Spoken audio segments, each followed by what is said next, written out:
अस्सलाम वालेकुम, you're watching chemistry with Raees Hakim. 10th chemistry chapter number 10 हम डिस्कस कर रहे थे और आज हमने डिस्कस करने हैं रिएक्शंस ऑफ एसिड्स।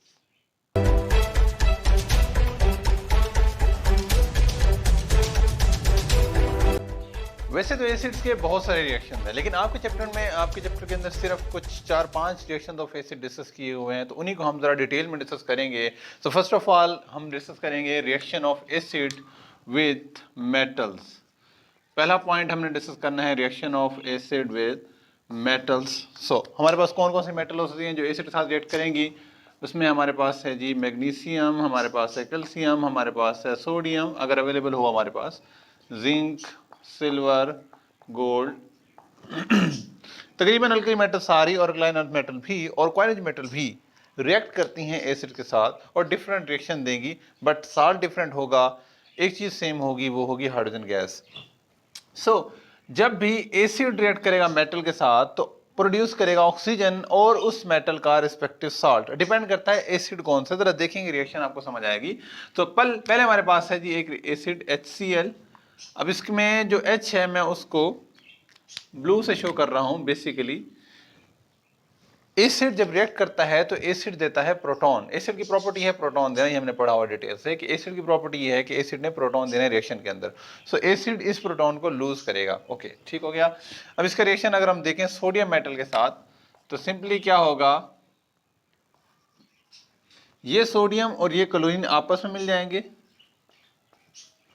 और ये जो H है ये दूसरे H के साथ, यहां पर दो मॉलिक्यूल होंगे, मतलब यहाँ पर दो H होंगे, ये दो H आपस में मिलकर क्या बनाएंगे हमारे पास हाइड्रोजन गैस। ये हमारे पास है reaction of acid with metal. अब कोई सा भी एसिड ले लें, कोई सी भी मेटल ले लें, रिएक्शन में हमेशा हाइड्रोजन गैस ही प्रोड्यूस होनी है, क्योंकि एसिड की प्रॉपर्टी है कि एसिड ने H देना है।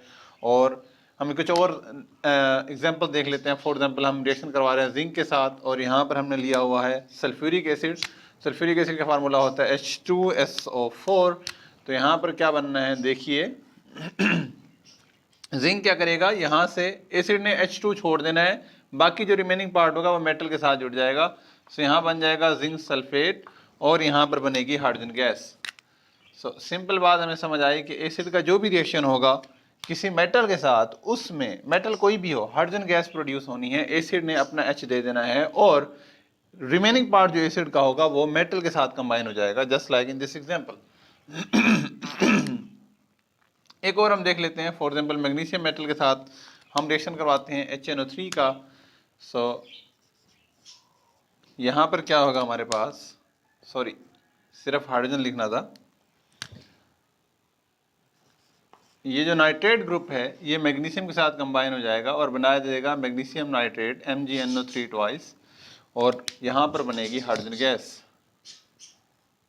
और यहाँ पर हमने इसके 2 मोल लेने हैं।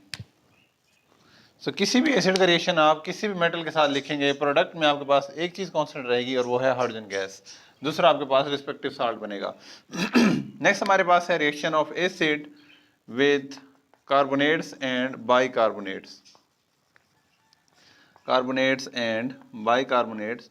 पहले कुछ कार्बोनेट्स और बाइकार्बोनेट्स आपको बता देते हैं, उसके बाद पहले ज़रा एसिड बता देते हैं भी कौन कौन से हो सकते हैं। HCl एक एसिड है, HBr एक एसिड है, लेकिन हम रिएक्शन में HBr को यूज़ नहीं करेंगे, इसमें HNO3 को यूज़ कर लेंगे हम। और H2SO4 तो हमारे पास हो गया, H3PO4 इसको भी यूज़ करेंगे, फॉस्फोरिक एसिड को। इन 3-4 मिनरल एसिड को हम इन रिएक्शन में यूज़ करने वाले हैं। एंड कार्बोनेट्स एंड बाइकार्बोनेट्स की अगर हम बात करें, कार्बोनेट होते हैं CO3, ये कार्बोनेट ग्रुप है, और बाइकार्बोनेट या हाइड्रोजन कार्बोनेट HCO3 ग्रुप है। अब इसकी वैलेंसी -1 होती है और इसकी -2 होती है। तो इसके साथ जो भी मेटल, अगर अल्कली मेटल कंबाइन होगी तो Na2CO3 होगा, और यहाँ अल्कली मेटल कंबाइन होगी तो सिर्फ एक मेटल कंबाइन होगी। अब ये एक अलग डिटेल है, how to write chemical formula में आप इस चीज़ को देख सकते हैं। सोडियम कार्बोनेट और सोडियम बाइकार्बोनेट, आप चाहें तो कैल्शियम कार्बोनेट भी ले सकते हैं और कैल्शियम बाइकार्बोनेट भी ले सकते हैं। इसके अलावा आप चाहें तो मैग्नीशियम कार्बोनेट भी ले सकते हैं और मैग्नीशियम बाइकार्बोनेट भी ले सकते हैं। अब इन्हीं का रिएक्शन हम देखेंगे। एक चीज़ आपने देखनी है कि रिएक्शन में क्या चीज़ प्रोड्यूस होनी है। रिएक्शन में प्रोड्यूस होगी कार्बन डाइऑक्साइड गैस और साथ में प्रोड्यूस होगा वाटर। तो यहाँ देखते हैं जी कुछ रिएक्शंस। हमें पता है एसिड ने क्या देना है हमारे पास। हम सोडियम कार्बोनेट ले लेते हैं, इसका रिएक्शन करवा रहे हैं HCl के साथ। एसिड ने देना होता है H, एसिड ने देना है H, और यही H कंबाइन हो जाएगा किसके साथ, यही H कंबाइन होगा यहाँ पर इस ऑक्सीजन के साथ, और ऑक्सीजन के साथ मिलकर बनाएगा क्या चीज़, इस ऑक्सीजन के साथ मिलकर बनाएगा वाटर। सो यहाँ पर क्योंकि 2 H आने हैं तो 2 मॉलिक्यूल यहाँ यूज़ होंगे। रिएक्शन को ज़रा समझिए आप। एसिड के अंदर जो भी रिएक्शन हो, एसिड के अंदर जो भी हाइड्रोजन के अलावा चीज़ होती है वो कार्बोनेट के अंदर जो मेटल है उसके साथ कंबाइन हो जाएगी। तो मतलब ये मेटल और ये एसिड में हाइड्रोजन के अलावा जो चीज़ है वो दोनों मिलकर क्या बना देंगे, 2NaCl प्लस यहाँ से एसिड के ने 2H दिए, ये 2H मिलकर इस एक ऑक्सीजन के साथ मिलकर बनाएंगे वाटर। तो यहाँ बनेगा वाटर H2O। और अब बच क्या गया हमारे पास, अब हमारे पास सिर्फ एक चीज़ बच गई है और वो है कार्बन डाइऑक्साइड गैस। सो जब भी किसी कार्बोनेट का किसी एसिड के साथ रिएक्शन करवाएंगे तो इसमें रिस्पेक्टिव साल्ट बनेगा, कार्बन डाइऑक्साइड गैस बनेगी और वाटर मॉलिक्यूल बनेगा। आपने देख लिया। एक और रिएक्शन देखते हैं। यहाँ पर हमारे पास है H2SO4। H2SO4 में इसका रिएक्शन हम करवाते हैं H2SO4 का विद कैल्शियम कार्बोनेट। तो रिएक्शन बहुत सेम है, सिमिलर है। जैसे हमने कहा मेटल के साथ एसिड का वो पार्ट जिसमें हाइड्रोजन नहीं है वो कंबाइन हो जाएगा मेटल के साथ। ये दो चीज़ें मिलकर बना देंगी calcium sulphate which is also called gypsum. और यहाँ पर ये जो H2 है ये यहाँ से एक O ले लेगा और बना देगा H2O। तो यहाँ बन जाएगा H2O। और इसके अलावा हमारे पास बच क्या गया, कार्बन डाइऑक्साइड, साथ में बन जाएगा कार्बन डाइऑक्साइड। ये तो हमने देख लिया कार्बोनेट्स के रिएक्शन। अब एक रिएक्शन लिख लेते हैं बाइकार्बोनेट का। मैं इनको थोड़ा सा यहाँ इरेज कर लेता हूँ। एक बाइकार्बोनेट का रिएक्शन लिख लेते हैं। सो अगर हम रिएक्शन करवाते हैं किसी भी एसिड का बाइकार्बोनेट के साथ, फॉर एग्जाम्पल सोडियम बाइकार्बोनेट ही ले लेते हैं NaHCO3, और इसका रिएक्शन हम करवा लेते हैं जी HBr के साथ या HNO3 के साथ। HNO3 के साथ रिएक्शन देखिएगा। यहाँ पे क्या मैंने कहा था, मेटल एसिड में हाइड्रोजन के अलावा जो चीज़ है उसके साथ कंबाइन हो जाएगी। सो इसके दो मॉलिक्यूल लेंगे हम यहाँ पर। हमारे पास यहाँ क्या बनेगा, हमारे पास यहाँ बनना है जी NaNO3, और यहाँ से 2 हाइड्रोजन मॉलिक्यूल और यहाँ से एक ऑक्सीजन।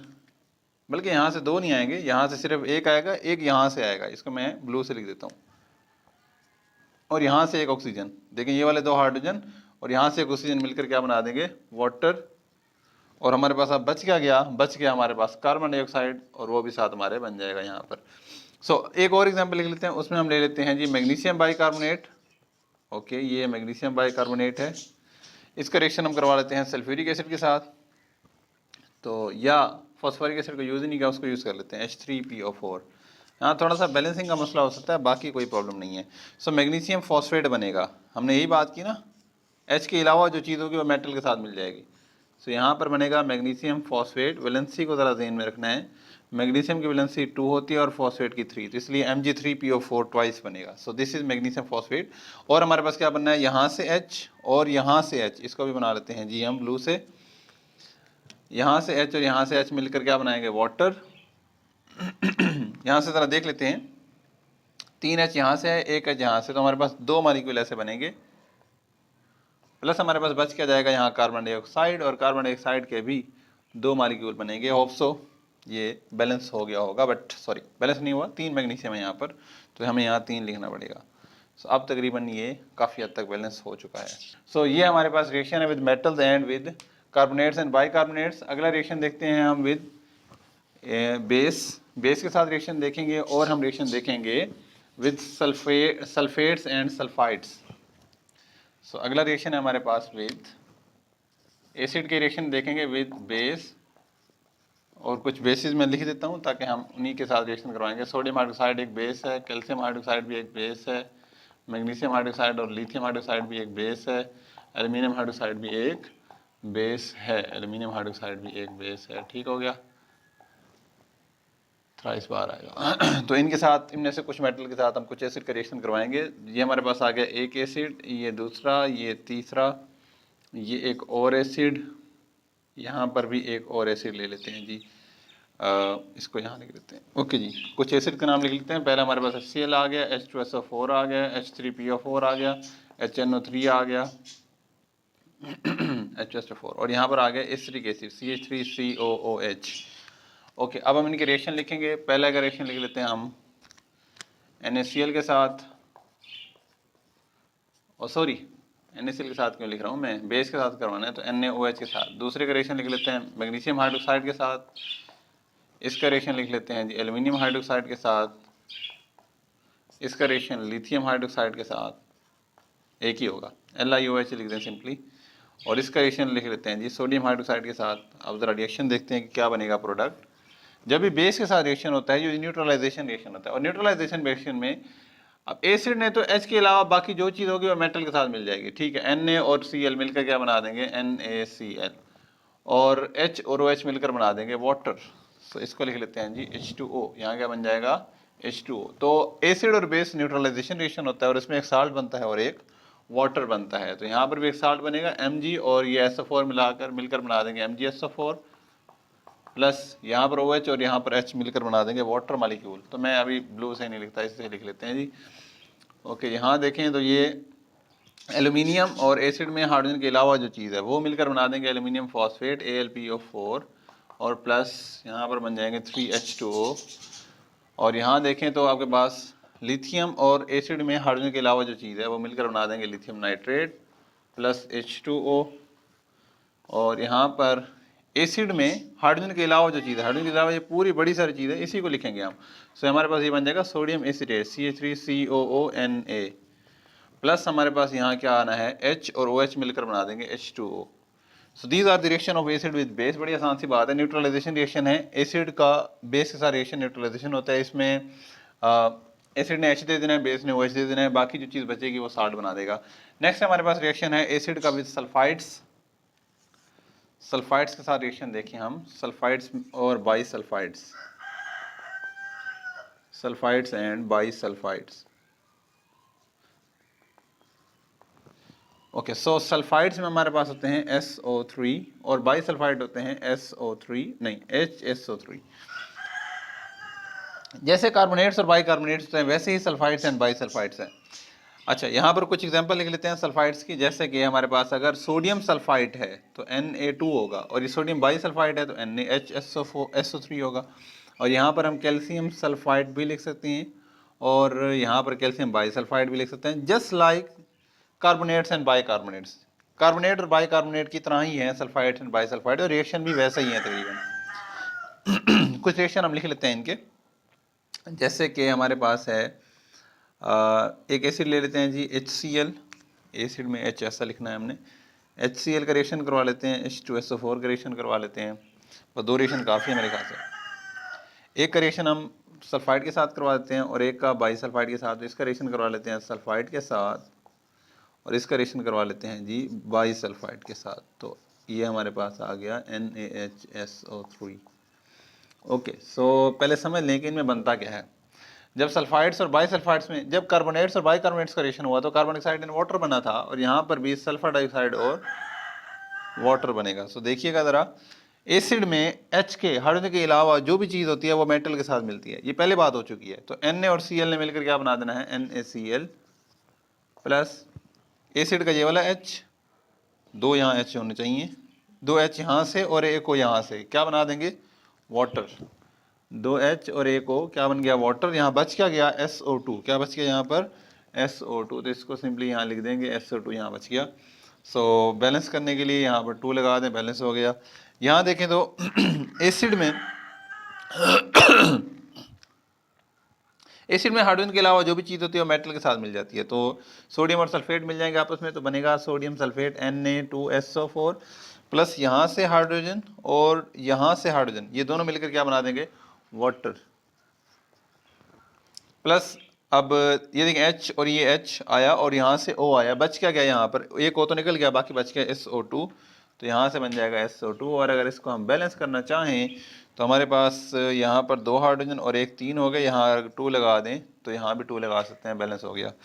ओके जी, सो ये हमारे पास हो गई reaction with base and reaction with sulphide and bisulphide. और लास्ट रिएक्शन है हमारे पास रिएक्शन विद सल्फाइड। अब यहाँ डिफरेंस भी आपको चलें बता देते हैं, सल्फाइड, सल्फाइड और सल्फेट में क्या डिफरेंस होता है ये भी ज़रा डिस्कस कर लेते हैं। अगर हो SO4, दिस इज सल्फेट, जैसे कॉपर सल्फेट। अगर हो SO3, दिस इज सल्फाइड, जैसे कि कैल्शियम सल्फाइड। अगर हो S, only S, this is sulphide, just like iron sulphide, copper sulphide, hydrogen sulphide. So अगर SO4 सल्फेट, ATE सल्फेट, अगर SO3 हो सल्फाइड, ITE, अगर जस्ट SO sulphide, IDE sulphide. Okay, so move towards the reaction with sulphides. Last reaction है जी reaction with sulphides. So पहला reaction हम लिख लेते हैं, एसिड पहले लिख लेते हैं जी। हमारे पास एक हो गया HCl, एक HNO3, एक H2SO4, एक H3PO4 और एक एसिटिक एसिड। ओके, इनका रिएक्शन हम लिख लेते हैं HCl, H2O, HNO3, H2SO4, H3PO4 and CH3COOH। Okay, इनका रिएक्शन लिख लेते हैं सल्फाइड के साथ। इसका रिएक्शन आयरन सल्फाइड के साथ, इसका कॉपर सल्फाइड के साथ, इसका एल्यूमिनियम नहीं, इसका कॉपर सल्फाइड, इसका भी कॉपर से जिंक सल्फाइड से लिख लेते हैं जी। इसका भी हम लिख लेते हैं जी एल्यूमिनियम सल्फाइड के साथ, वो होगा Al2S3। और इसका रिएक्शन लिख लेते हैं जी सोडियम सल्फाइड के साथ Na2S। ओके, अब रिएक्शन ज़रा देखते हैं क्या होना है। एसिड में हाइड्रोजन के अलावा जो भी चीज़ होती है मेटल के साथ मिल जाती है। पढ़ा हुआ है, बड़ी डिटेल से पढ़ा है, सिंपल सी बात है। एसिड में हाइड्रोजन के अलावा जो चीज़ है वो किसके साथ मिल जाएगी? मेटल के साथ। तो ये मेटल है, इसके साथ क्लोरीन मिल जाएगा। तो मेटल के साथ 2 क्लोरीन मिलते हैं, एक नहीं मिलता, तो इसलिए इसके 2 मोल यूज़ करेंगे। बाकी बच क्या गया? यहाँ से H2 और यहाँ से S, ये बना देंगे H2S। ये एक गैस है जिसकी स्मेल जो है वो जस्ट लाइक गटर स्मेल होती है, इसको बोलते हैं gutter like smell, rotten x smell कह सकते हैं, you can see rotten x smell. और कॉपर सल्फाइड में देखें तो मेटल, एसिड में H के अलावा जो भी चीज़ होती है वो मेटल के साथ मिल जाती है। H के अलावा ये है, ये मिल जाएगी मेटल के साथ, तो ये बनाएगी कॉपर नाइट्रेट। और कॉपर नाइट्रेट का फार्मूला होता है ये, क्योंकि कॉपर की वैलेंसी 2 होती है। बाकी हमारे पास क्योंकि यहाँ 2 नाइट्रेट हैं तो हमें 2 लगाना पड़ेगा, 2 हाइड्रोजन यहाँ से और 1 सल्फर यहाँ से, तो हमारे पास बन जाएगा H2S गैस। H2S गैस यहाँ पर बन जाएगी। ओके जी, नेक्स्ट हम देखें तो यहाँ पर सल्फ्यूरिक एसिड है और यहाँ पर हमारे पास जिंक सल्फाइड है। तो मेटल एसिड के अंदर हाइड्रोजन के अलावा जो भी चीज़ होती है वो किसके साथ मिल जाती है? मेटल के साथ। तो ये जिंक मेटल है और ये सल्फेट है, तो हमारे पास बन जाएगा जिंक सल्फेट प्लस H2 ने किसके साथ मिलना है? सल्फर के साथ, और ये बनाएगा H2S गैस। ओके जी, नेक्स्ट हम देखते हैं जी। एसिड में H के अलावा जो भी चीज़ हो मेटल के साथ मिल जाएगी। मेटल एल्यूमिनियम है तो यहाँ बनेगा एल्यूमिनियम फॉस्फेट प्लस यहाँ से H और यहाँ से सल्फर, तो ये बन जाएगा H2S। ये बन गया H2S। अब ज़रा बैलेंसिंग का प्रॉब्लम है। सो Al2 यहाँ 2Al हो गया, यहाँ भी 2 फॉस्फेट हो गया, 3 to the 6 हो गया, और वहाँ पर मुझे 3 लगाना पड़ेगा। ओके, ये बैलेंस भी हो गया। ओके जी, एसिड में H के अलावा जो भी चीज़ हो वो मेटल के साथ मिल जाएगी, तो यहाँ बन जाएगा सोडियम एसीटेट। इसको यूँ लिखेंगे CH3COONA, ये सोडियम एसीटेट हो गया। प्लस हमारे पास H मिल जाएगा किसके साथ? सल्फर के साथ। सो यहाँ पर बनेंगे 2 मोल और यहाँ पर भी 2 मोल यूज़ करने हैं, तो H मिल जाएगा किसके साथ? सल्फर के साथ, ये बना देगा hydrogen sulphide. And this was very much short topic on reaction of acid with metals, with bases, with carbonates, bicarbonate, sulfide, bisulfide and with sulfides. So hope so आपको समझ आ गई होगी, क्लियर होगी। अगर कोई क्वेश्चन है तो कमेंट में पूछ सकते हैं। नेक्स्ट वीडियो के लिए चैनल को सब्सक्राइब कर सकते हैं। मिलते हैं नेक्स्ट वीडियो में, तब तक के लिए अल्लाह हाफिज़।